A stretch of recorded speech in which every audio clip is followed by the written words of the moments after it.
జగ్గంపేట నియోజకవర్గ ప్రియతమ సోదరిమణులందరికీ నా హృదయపూర్వకమైనటువంటి ధన్యవాదాలు. ఇప్పటి వరకు మీరందరూ ఎంతో అభిమానించి ఆదరించి నన్ను ఇంతవాణి చేశారు. రేపు ఎన్నికల్లో కౌంటింగ్ చివరి అంకానికి చేరింది. ఈ కౌంటింగ్ సందర్భంలో మనం అందరం సమైక్యంగా లా అండ్ ఆర్డర్ను గౌరవించాల్సినటువంటి బాధ్యత ఉంది.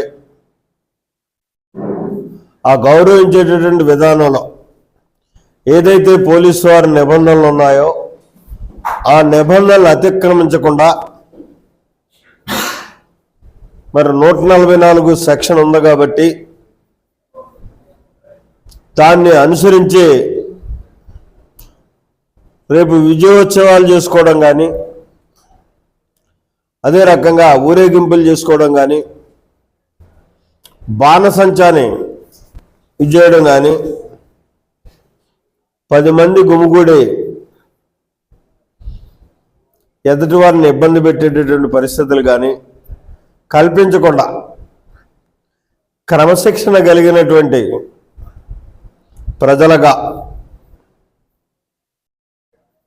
పోలీసు నిబంధనలకు కట్టుబడి రేపు వ్యవహరించాలని, విజయం ఏ వైపు ఉన్నదన్నది మీ అందరికీ అర్థమైపోయింది. స్వస్థమైనటువంటి విధానంలో ఉన్నాం కాబట్టి దీనికి విజయోత్సవాలు చేసుకోవాల్సినటువంటి అవసరం లేదు. కాబట్టి నిబంధనలు అనుసరించి 6వ తారీఖు దాటిన తర్వాత ఏదైతే ఎన్నికల కోడ్ పోతుందో ఆ రోజు నుంచి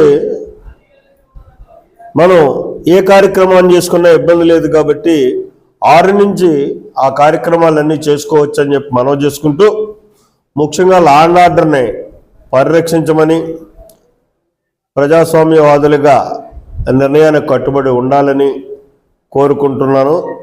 మరి సెలవు తీసుకుంటున్నాను.